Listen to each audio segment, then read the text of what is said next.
eliminate all of the terrorists. What's going on, people? It's Plain old D here, 22, coming in. Just I wanted to talk to you a little bit about today's games, Rainbow Six Siege. Talk to you about the health of the game, what it needs to improve upon, and how it will improve longevity the right way. Now, the first thing I want to talk about is the biggest problem in this game. Is this game is a simulated CTU, first-person shooter, based off of headshots and hit registration. Okay. The biggest problem with this game is hit registration does not work.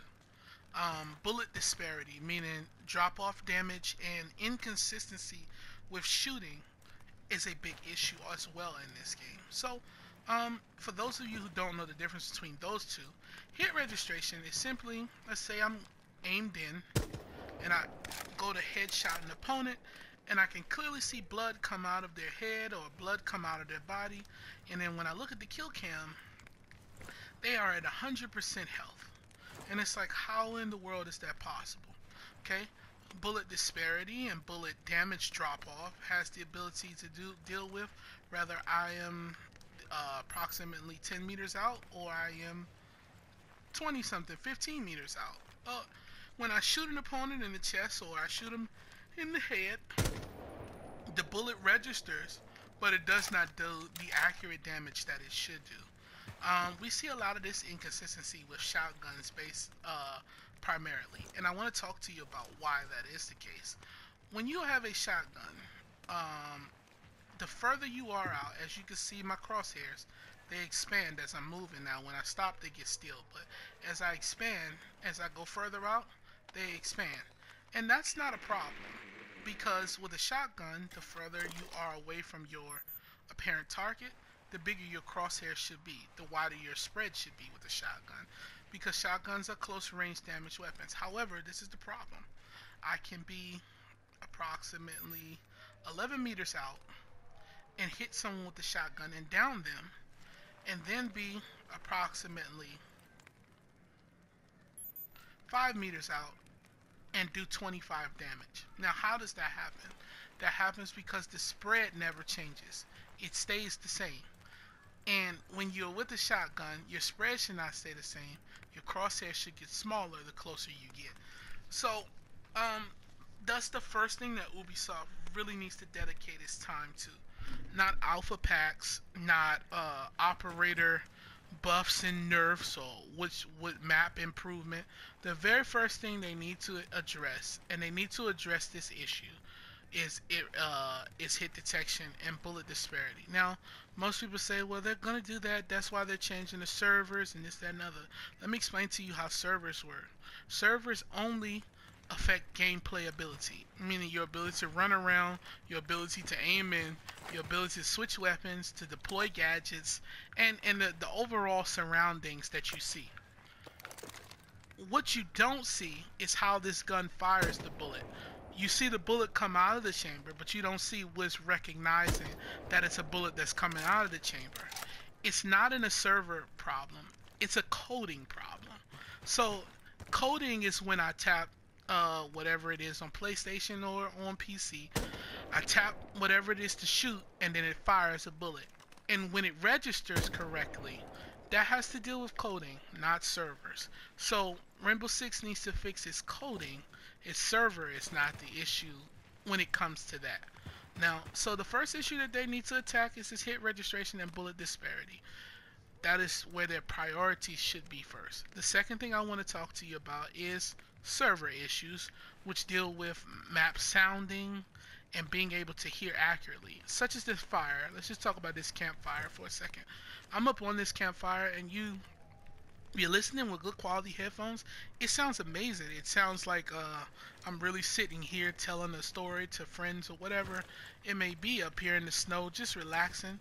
If you pay a little closer attention, you can see this house upon the hill, this log and cabin up on the hill, resort or whatever we are, whatever chalet is. You can see this up on the hill, and you can hear that they are having what appears to be like a party that's going on up there. You can kind of hear wolves howling every now and then, and things of that nature, to just allow you to know that the actual scenery is depicted correctly. That's a server issue. The problem is when I change and I go direction, and this fire appears to be on my right because that's where it is, and I hear it on my left, that's an issue with server. That means game design was not done correctly. So when it comes to gunfights, if I'm aimed in because it says, oh yeah, I'm sound horning or I'm sound queuing, and I hear somebody on my right as I ping, and I strafe over, and then as I'm strafing over to shoot left, excuse me, and they appear on my right, it's like, wait a minute, I know I heard that correctly. So that is where they need to fix their servers, is when it comes to the ability to sound. And also, the third thing that I want to talk to you about is when they need to fix their servers when it comes to the ability of lighting. Now, for those of you who play Siege and play Siege consistently, you understand that Siege has found a way to defy the laws of physics. Somehow, they have managed to have the sun be facing behind you and allow you to see, not be able to see into a building as an attacker to pick off someone spawn peeking, or for a spawn peeker to be looking directly away from the sun be behind them, they trying to spawn peek and get picked off by an attacker simply because they cannot see out into the spawn. Now, I understand the game reasons for why. There was complaining, oh, we can't get out of spawn because this person is just better at the game than us. Well, newsflash, get better. Instead of trying to defy the laws of physics, just get better at the game. Learn the spawn peaks.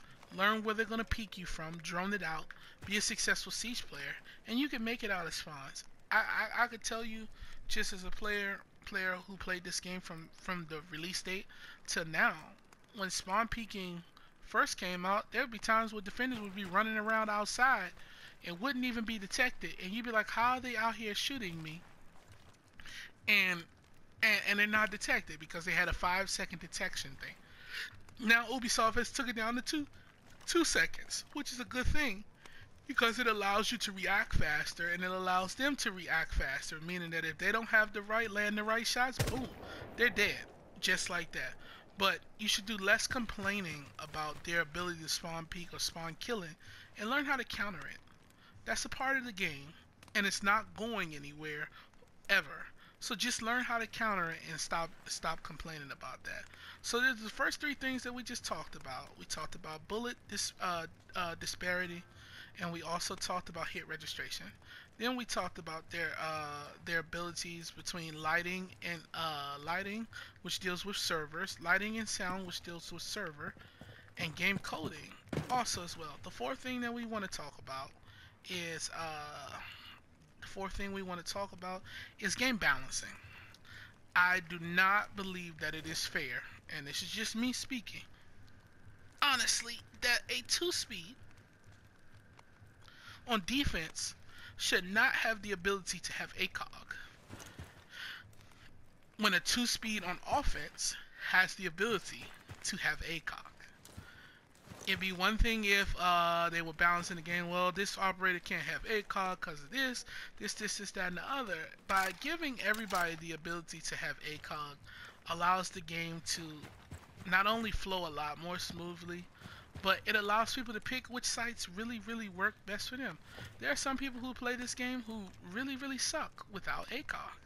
Like, they have 1.8 KDs and 2.0 KDs, as long as they have the ability to aim in and zoom in like this. But you put a reflex sight on a red dot or holographic in there at a disadvantage, simply because of what you call game balancing. That is not correct game balancing. Correct game balancing is giving Ash to, let's say, Blitz, because Blitz is a riot shield.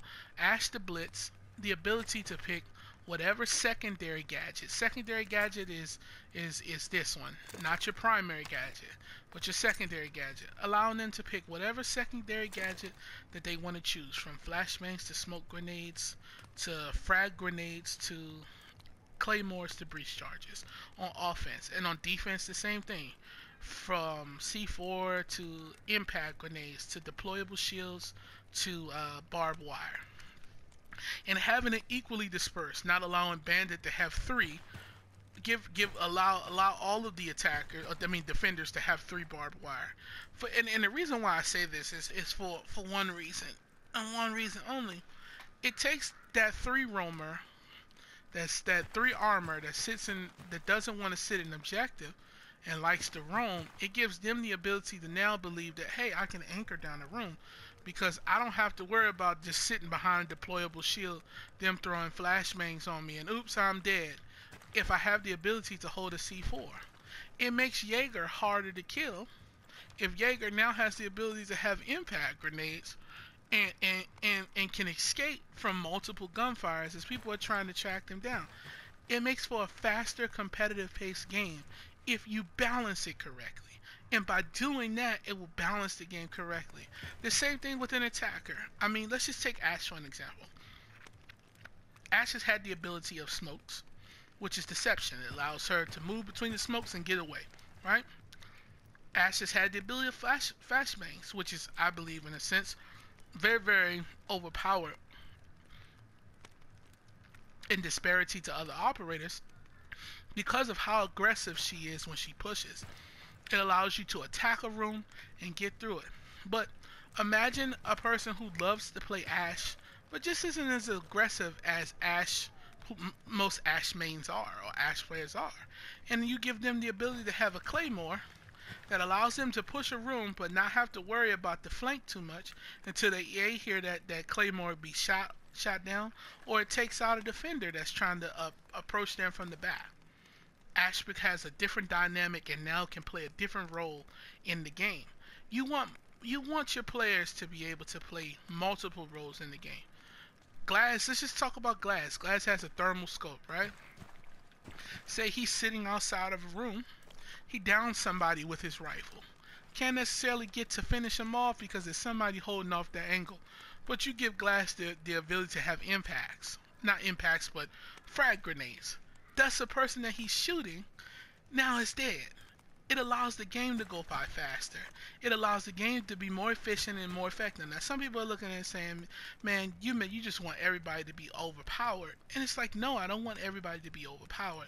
I understand the examples that I gave kind of make operators seem overpowered. But if all the operators have the same abilities in those secondary abilities, the gameplay is a lot faster. You get to see a bigger disparity in who's actually good at the game versus who's actually not. And it also improves the play of some players that play slower but play with faster paced people and don't like playing Thermite because they feel like Thermite's 5.5.6 it's just too slow in fire rate, or an IQ's 5.5.2 Commando is too slow in fire rate, but they're perfect with the R4C, but they're just not as aggressive as the other teammate. So now they can't use Ash because this person has to have Ash because they're the one that's the most aggressive. So it just kind of changes the disparity in the game, and I think that is something that needs to occur with game balancing. The last thing that I want to talk about is ping abuse. Now, ping abuse is something that occurs when you change to a different server. Your ping just drastically shoots up. Even from in a North American server, to go from the East Coast to the West Coast, my ping on the East Coast generally ranges between, because my internet is very good, generally ranges between 33 and about 50. If I switch to a West Coast server, my ping ranges between 60 and 100. Now, some people saying, well, that's not really a big disparity in ping abuse. You're still below 100. So give me a different example, okay? I'll give you one. South Americans, mainly people from from Brazil, coming over to the North American servers, well, their pings are 225 to 250. And they playing on our servers, and here it is, you have a person at 33 ping that's now at a disadvantage when it comes to a gunfight. Now here's where I have the problem. I don't have a problem with South Americans coming to North America to play on the server, or even Europeans or Asians coming over to play on the North American servers, or vice versa, North Americans going over to their servers. I have a problem when it's the same data center. For instance, I'll just give a brief demonstration of what I'm saying.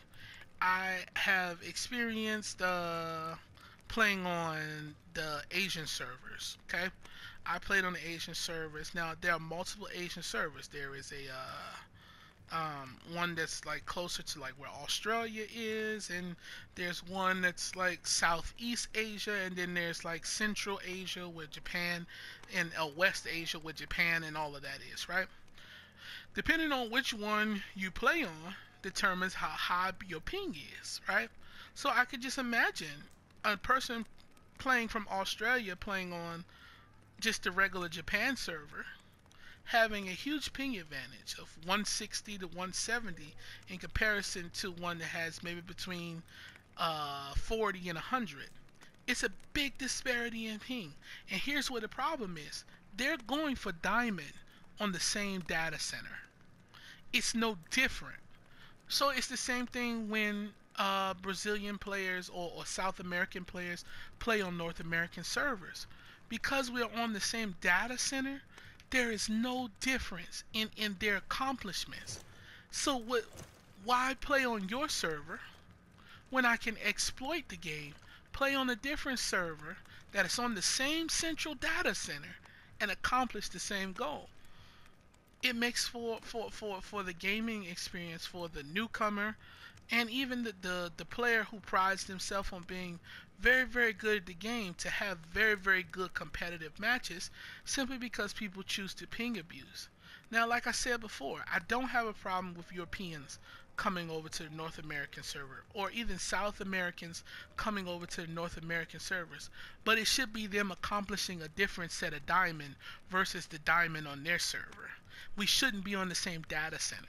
So, just like when a North American player plays on a European server or they play on an Asian server, you're going for diamond on that data center. You're not changing, you're not switching. You're going for diamond on those servers, on that data center. Versus a South American player coming over to North America or a North American going to the South American servers, they're going for diamond on the same data center. That's an issue in Siege that needs to be addressed. So these are my 5 concerns. And if I think they address these 5 concerns, the game health, and this is what Operation Health should really be about. Not about alpha packs, not about YouTubers and people saying that oh, it takes a real courage and it takes a real courageousness for them to not give DLC operators and fix the game. Instead, they needed to fix the game. It wasn't something that they wanted to do. Believe me, nobody wants to stop steam piling you with good information or with good quality stuff that makes your gaming experience fun. They don't want to do that. They had to stop to do this. So that's not courageous. That's taking the necessary steps to improve the game. However, they did not do that in this time period. So what I'm challenging Siege to do, and what I encourage all of you to do, all of you who play Siege, whether you be on PC, whether you be on Xbox or PlayStation, what I'm challenging all of you to do is to stand together and to get Siege to fix these 5 issues. The first issue is bullet disparity and hit detection. The second issue is lighting. The third issue is sound. The fourth issue is game balancing. And the fifth issue is ping abuse. This is how we become effective Siege community, and this is how Siege will become the best game that all of us play. And we'll be able to invite our friends over from Counter-Strike and from other Call of Duty and from even Overwatch to say, hey, look, dude, you're missing out because this is what you should be playing. So this is what I encourage the community to do, to get behind these five main issues that Siege needs to address. And I encourage you to get them to address them in order. Don't try to address them all at one period of time. Take one of these issues at a time and hit it and hit it and hit it until they get to a place of where it is playable. Because right now this game is very, very hard to play. Even when it comes to terrorist hunt. That is the what you're doing, and that is how you get the game to run smoothly and run effectively. I also want to take a little time out to people who have subscribed to me, and I want to thank you. I will be having a subscriber day very soon, and where all of you get to play. I also want to take the time out to just talk about upcoming video that I'm getting ready to do. I'm getting ready to start a series on how to be an effective Valkyrie player from copper level all the way up to diamond play. I'm going to involve some of my friends to help me do these things because each individual is in a different level of play. And some people ask the question, well, why would you do that? Why not just make a video on how to be a diamond? Like, because that's essentially what everybody wants to be in the game, right? Well, me personally, I don't think that that's very effective simply because there's a skill gap within every player. Some players will never reach diamond, but they can be effective in the level of rank that they are in. And they can be an effective Valkyrie player knowing how to play at those levels. And just to make it simple, the meta is completely different at each stage of the game. Whether you're playing diamond rank, platinum rank, gold rank, silver rank, whatever rank you're playing, the meta is different. So the how to counter these things occur differently in these metas. So what I'm encouraging, what I'm going to start doing, and this will be the first series of one, and then I want you guys to leave a comment down in the comment section and tell me whether or not you want to see another series, like how to be a better Caveira, or how to roam effectively with Jaeger at all of these different levels, or how to, be a better Ash, or be a better Thermite, be a better Thatcher, how to throw EMP grenades correctly, because some people struggle with that. They don't know how to take out certain sites from different places on the map. They just think that I got to get to this certain portion of the map in order to get it, when you could throw an EMP grenade from somewhere that you probably wouldn't even think would take out ADSs and all types of devices all over the map. So I want to do this series, and I want you guys input. I want you guys help. So if if you want to see these series, definitely leave a like on this video. Subscribe for those of you who will be new, and I really appreciate it. And once again, thank you to all my subscribers that I do have, and can't wait to see you guys and can't wait to grow. So this is Plain old D22, and I'm checking out. Thanks for watching.